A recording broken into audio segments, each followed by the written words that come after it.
नमस्कार दोस्तों, आइए हम इस वीडियो में आपको संस्कृत का सब्जेक्टिव क्वेश्चन बताते हैं। कल के पेपर में देख लेना दोस्तों, पूरा एकदम एक एक क्वेश्चन हमारे ही पूछे जाएंगे, क्योंकि मैथ में हम जिस जिस टाइप के आपको क्वेश्चन बताए थे, जो बताए थे, सारा उसी टाइप के पूछा गया था।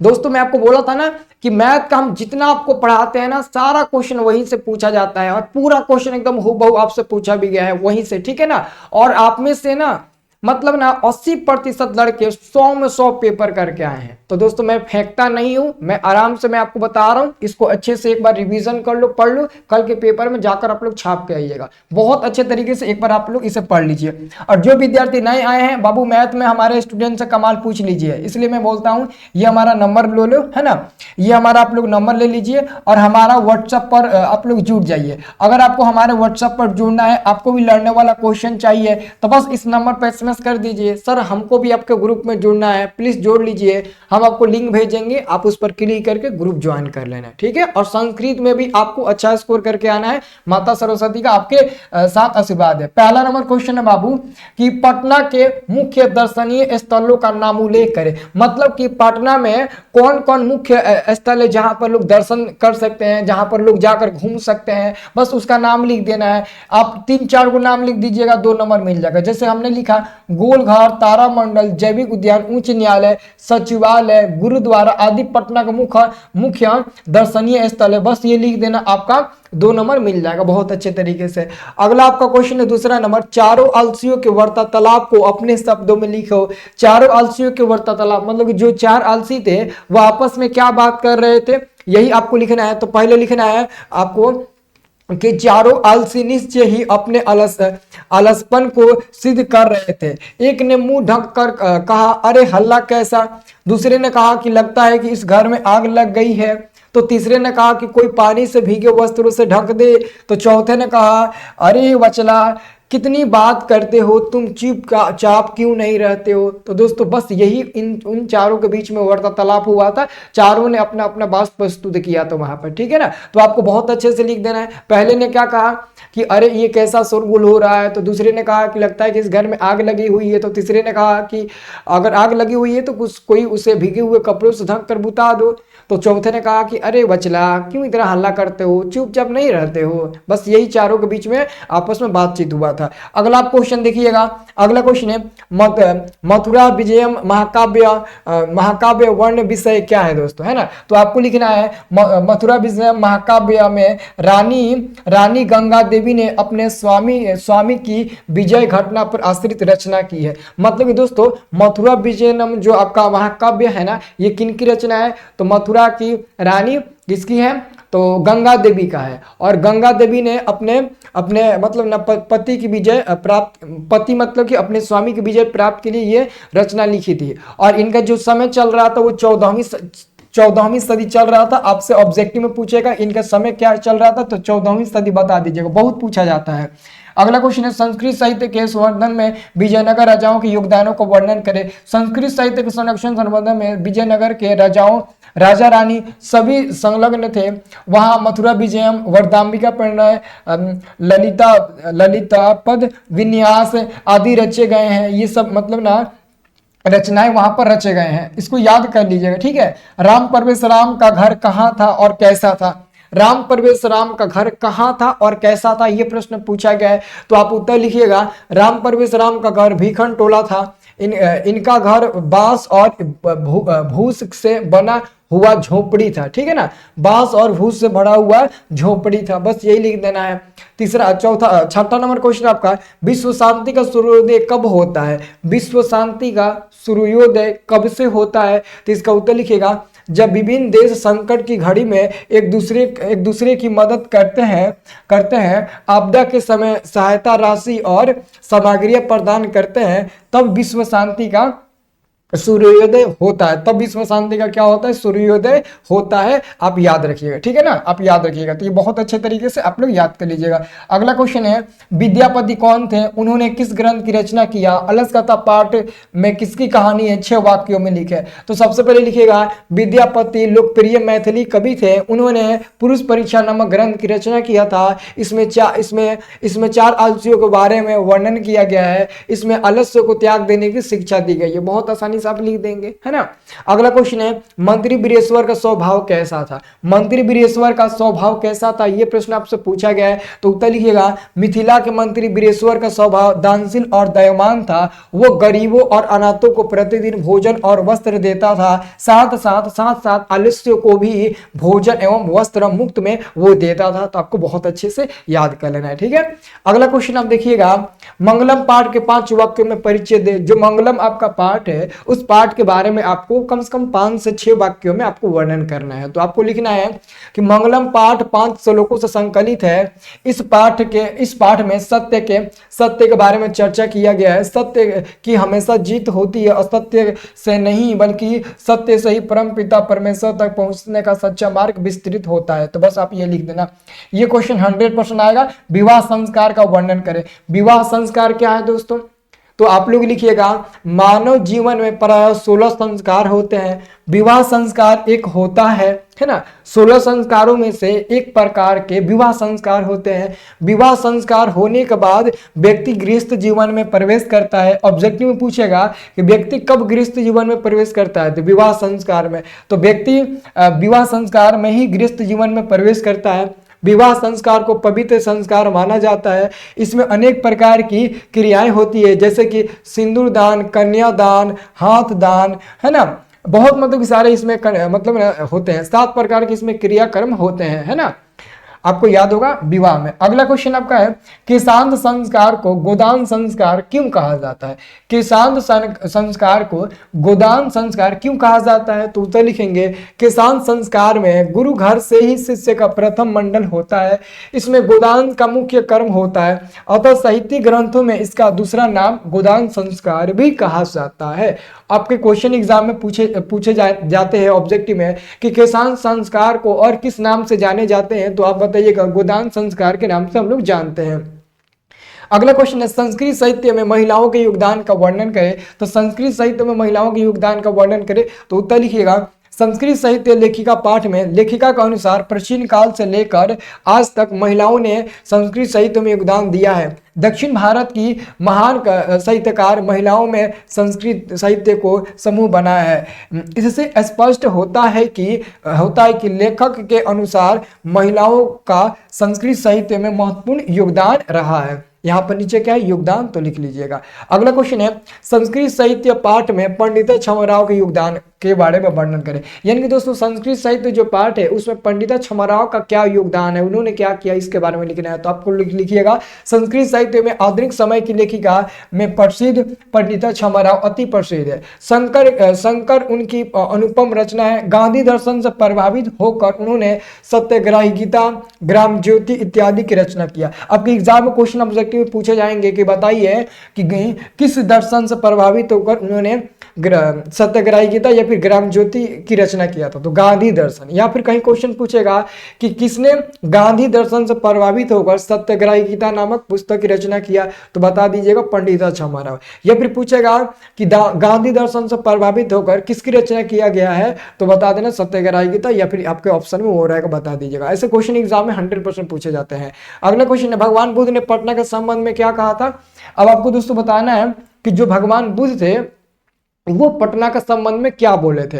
तो दोस्तों मैं आपको इसका आंसर अंदाजे बता देता हूं। देखिए भगवान बुद्ध ने अपनी समय में यानी कि भगवान बुद्ध ने अपनी समय में बताया था कि पाटलीग्राम एक दिन आने वाले समय में महानगर होगा, लेकिन लड़ाई झगड़ा, आग लगी, बाढ़ से हमेशा पीड़ित रहेगा। यानी कि भगवान बुद्ध के समय में पाटली यानी कि पाटलिपुत्र यानी कि जो पटना है वो पटना नहीं था बल्कि पाटलीग्राम था, एक गांव का नाम था। लेकिन उस समय वो भविष्यवाणी किए थे, देख लेना ये जो हमारा गांव है पाटलीग्राम, ये आने वाला समय में बहुत बड़ा नगर होगा। बहुत बड़ा नगर की बात छोड़ो, बिहार राज्य की राजधानी बन चुकी है ना। उनका बात 100% सत्य हुआ है। भगवान बुद्ध ने पटना के संबंध में कहा था कि यह गांव एक दिन क्या होगा, महानगर होगा, किंतु आपस में लड़ाई झगड़ा, आग लगी और बाढ़ से हमेशा पीड़ित रहेगा। ये आपको याद रखना है। अगला क्वेश्चन है कि सिख संप्रदाय के लोगों के लिए पटना क्यों महत्वपूर्ण है। सिख संप्रदाय के लोगों के लिए पटना क्यों महत्वपूर्ण है दोस्तों, तो सिख संप्रदाय के लोगों के लिए पटना क्यों महत्वपूर्ण है, क्योंकि पता है सिख संप्रदाय के 10वें गुरु गोविंद सिंह का जन्म स्थान है। तो जिस धर्म के गुरु का जन्म वहीं पर हुआ है, उन लोगों के लिए वो जन्मभूमि होगी कि नहीं होगी बताइए। तो देखिए, बिहार राज्य की राजधानी पटना में सिख संप्रदाय के 10वें गुरु गोविंद सिंह का जन्म स्थान है, इसलिए यह स्थल सिख संप्रदाय के लोगों के लिए महत्वपूर्ण है। हो गया आंसर। अगला क्वेश्चन आपका कि पाटलिपुत्र वैभव पाठ के आधार पर पटना का वैभव का वर्णन करें। यानी कि पाटलिपुत्र है ना, पाटलिपुत्र वैभव पाठ के आधार पर पटना के वैभव के बारे में आपको वर्णन करना है और बताना है। इसके वैभव के बारे में आपको अच्छे तरीके से बताना है। ओके, तो दोस्तों यहाँ पर हम लिखे हैं पटना बिहार राज्य की राजधानी है। पटना का विस्तार दिन पर दिन बढ़ता जा रहा है। पटना नगर के उत्तर दिशा में गंगा नदी बहती है। पटना में गांधी सेतु नामक सेतु है जो एशिया महादेश का सबसे लंबा सेतु है। पटना में गुरु गोविंद सिंह का जन्म स्थान है। आप ये लिख दीजिएगा। पाटलिपुत्र के बारे में अगर पूछा जाएगा तो तुम नहीं बता दोगे। पटना क्यों प्रसिद्ध है, पटना में क्या क्या होता है, क्या क्या नहीं होता है, पटना के बारे में बताना है। पाटलिपुत्र मतलब पटना, तो पटना के बारे में आप लोग बता देना। अगला क्वेश्चन है, सोने के कंगन को देखकर पति क्या सोचा। सोने के कंगन को देखकर पति के मन में क्या मतलब विचार आया। तो दोस्तों आपको पता होना चाहिए कि जब उसके सोने के कंगन को लेकर उसके मन में एक विचार आया कि धन पाने के लिए जान को जोखिम में डालना ही पड़ता है, वो ये बात सोचा, इसलिए वो उस कंगन को लेने के लिए उसके पास चल पड़ा। अब देखो वही लिखा गया है, जब बूढ़े बाघ के हाथ में पथिक ने सोने का कंगन देखा तो वो सोचने लगा कि ऐसा भाग्य से ही संभव हो सकता है। धन पाने के लिए जान जोखिम में डालना ही पड़ता है ना। ये आपका उत्तर हो जाएगा। अगला क्वेश्चन है, व्याघ्रपति कथा से हमें क्या शिक्षा मिलती है। जो व्याघ्रपति पाठ है वह उस पाठ से क्या शिक्षा मिलती है, मतलब लालच नहीं करना चाहिए। इस पाठ से मतलब यही सिंपल में शिक्षा मिलती है। तो नारायण पंडित द्वारा लिखित व्याघ्रपति कथा से हमें शिक्षा मिलती है कि मनुष्य को जीवन में कभी भी लालच नहीं करना चाहिए, क्योंकि लालच के कारण ही बूढ़े बाघ के जाल में फंसकर पथिक अपना जान गंवा दिया। मनुष्य को कोई भी काम सोच समझ कर करना चाहिए। सही बात है, बस यही आपको बहुत अच्छे तरीके से यहाँ पर आपको लिख देना है और उम्मीद करते हैं आप बहुत अच्छे से लिख देंगे। और मैं आपको बता दूं दोस्तों, ये नंबरिंग में गलत हुआ है ना, ये 18 है। आपसे दोस्तों 16 को क्वेश्चन पूछे जाएंगे। 16 को क्वेश्चन में से आपको को बनाना होगा। 16 को क्वेश्चन पूछे जाएंगे, उनमें से जो आपको आएगा वही बनाइएगा। 16 को में से 8 को बनाइएगा और ये टोटल 16 अंक का आएगा। ये 16 नंबर आपको मिलेगा, तो बहुत अच्छे से 16 नंबर आपको पाकर ही रहना है। अगला क्वेश्चन है, वैदिक धर्म के प्रचार के लिए स्वामी दयानंद ने क्या किया। स्वामी दयानंद ने वैदिक धर्म और सत्य के प्रचार के लिए अपना पूरा जीवन समर्पित कर दिया। तो बस यही लिखना आंसर में कि वैदिक धर्म एवं सत्य के प्रचार के लिए स्वामी दयानंद ने अपना पूरा जीवन समर्पित कर दिया। तो वैदिक धर्म एवं सत्य के प्रचार के लिए स्वामी दयानंद अपना पूरा जीवन क्या कर दिया, समर्पित कर दिया। अगला क्वेश्चन है, शास्त्र मनुष्य को किन किन चीजों को बोध कराता है। ये ऑब्जेक्टिव में भी पूछेगा कि शास्त्र मनुष्य को किन किन चीजों को बोध कराता है। ये क्वेश्चन आप लोगों से ऑब्जेक्टिव में भी पूछा जाएगा, ध्यान में रखना, ठीक है। तो दोस्तों हम क्या करेंगे, शास्त्र मनुष्य को किन किन चीजों को बोध कराता है, तो लिखेंगे शास्त्र मनुष्य को कर्तव्य एवं अकर्तव्य को बोध कराता है। शास्त्र को ही हम लोग अध्ययन का विषय कहते हैं, है ना। शास्त्र ज्ञान का शासक होता है। शास्त्र क्या होता है दोस्तों, ज्ञान का शासक होता है। ओके, क्या होता है, ज्ञान का शासक होता है। तो आपको इसको अच्छे तरीके से लिख देना है। अगला क्वेश्चन है, शैक्षणिक संस्कार कितने होते हैं। शैक्षणिक संस्कार को शिक्षा संस्कार बोले जाते हैं। आप मेरी बातों को एक एक को सुनना, क्योंकि एग्जाम में यही से क्वेश्चन आएगा। अगर आपसे क्वेश्चन पूछेगा शिक्षा के संस्कार कितने होते, बताना 5 होते हैं। अगर पूछेगा शैक्षणिक संस्कार कितने होते हैं, बताना 5 होते हैं। देखो शैक्षणिक को ही हम लोग शिक्षा का संस्कार बोलते हैं। तो शैक्षणिक संस्कार 5 होते हैं। पहला अक्षरारंभ, उपनयन, वेदारंभ, है ना, के शांत या मुंडन या क्षण कर्म, ये तीनों एक ही है। और एक होता है विवाह। अब देख लीजिए, विवाह को समापवर्तन संस्कार भी कहा जाता है। ऑब्जेक्टिव में पूछेगा कि विवाह को किस संस्कार के नाम से जाना जाता है, तो समापवर्तन, है ना।